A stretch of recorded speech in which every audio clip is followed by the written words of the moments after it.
నమస్తే అండి. ఈరోజైతే మనం ఒక్క చుక్క నీరు లేకుండా చికెన్ కర్రీ చేసుకుందామండి. ముందైతే బాండి పెట్టుకున్నాను, నూనె వేసుకుందాం. నీసు కదండి, కొద్దిగా అయితే నూనె ఎక్కువే పడుద్ది.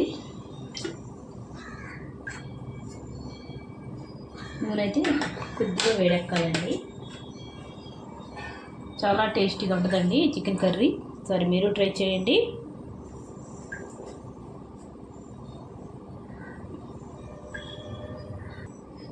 నూనె అయితే వేడెక్కుతుందండి. చూడండి, నేనైతే 30 కేజీ చికెన్ తీసుకున్నాను. దాంట్లోకి ఒక 3 ఉల్లిపాయలు అండి. చూడండి, పెద్ద సైజు ఉల్లిపాయలు. ఒక 2 టమాటాలండి, పెద్దవి బాగా ముగ్గిని. ఒక 4 పచ్చిమిరపకాయలండి. ముందైతే ఉల్లిపాయలు వేసేసుకుందాం.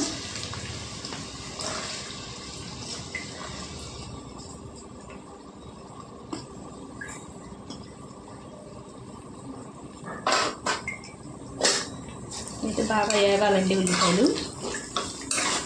బాగా నూనెలో కలిపేసుకొని మూత పెట్టి వేగనిద్దాం ఉల్లిపాయలకి. చూడండి, ఉల్లిపాయలు అయితే సగం వేగాయండి. ఇంకొద్దిగా వేగాలి. బాగా వేగితేనే బాగుంటుంది ఈ కూర. చూడండి, బాగా ఎర్రవేగాయి కదండి. ఇప్పుడు మనం ఇందులోకి టమాటాలు వేసుకుందాం.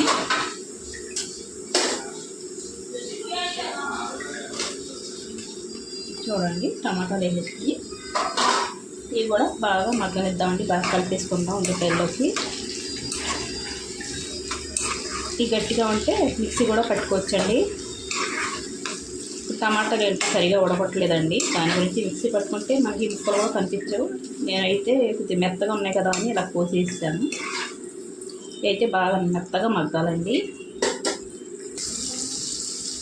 చూడండి, టమాటాలు అయితే మెత్తగా ఉడికిపోయాయి. ఇప్పుడైతే మన ఇంట్లోకి కొద్దిగా కారం వేసుకున్నామండి. ఆల్రెడీ నేను మాంసంలో అన్నీ కలిపేసి వేసుకున్నాము. తగినంత వేసుకుందాం. కారం ఎక్కువ తింటే ఎక్కువ, తక్కువ తింటే తక్కువ. 1 చెంచా వేసానండి నేను కారం. అయితే ఇప్పుడు కొద్దిగా వేగనిద్దాం.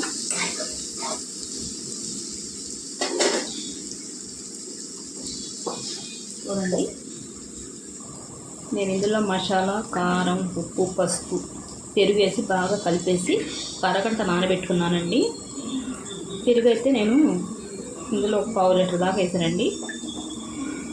ఇదే రెసిపీ మీకు పక్కా కొలతలతో కావాలంటే కామెంట్ పెట్టండి, మళ్ళీ చేసి చూపిస్తాను మీకు. వేసేసుకుందాం. ఇదంతా మనం గిన్నెలోదంతా చూసుకుని వేసుకుందాం. ఇందులో మనం నీళ్ళే వేయమండి. అంతా వేసేసుకున్నాను.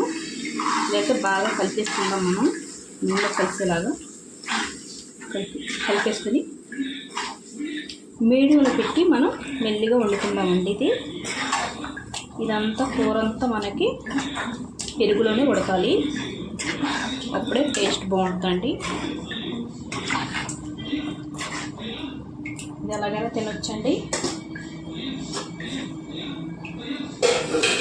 రోటీకైనా, కర్రీస్కైనా, బిర్యానీకైనా ఎలాగైనా తినొచ్చు మనం. ఇందులో పచ్చిమిరపకాయలు కూడా వేసుకుందామండి. ఇది కూడా బాగా కలిపేసుకుందాం. ఉప్పు అయితే కొద్దిగా ఉడికిన తర్వాత చూసుకుందాం. చూడండి, సగం పైన ఉడికింది, ఇంకొద్దిగా ఉడకాలండి. ఇలా దించుకోవచ్చండి.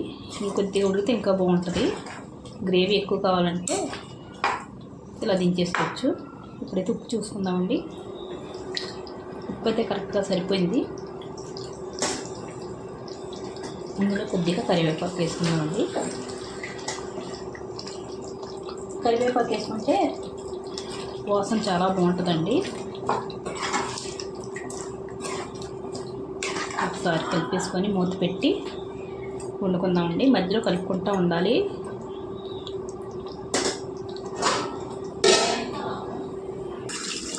చూడండి, ఇలాగా నూనె తేలినప్పుడు మనం స్టవ్ కట్టేసుకోవాలండి. చూసారా, ఇది చల్లారిన తర్వాత కొద్దిగా చిక్కపడుద్దండి. చూసారు కదా, బిర్యానీలోకి, పుల్కాకి, రోటీకి ఎలాగైనా తినొచ్చండి. కర్రీ చాలా టేస్టీగా ఉంటుంది. ఒకసారి మీరు ట్రై చేయండి. వీడియో నచ్చితే లైక్, షేర్, సబ్స్క్రైబ్ చేసుకోండి.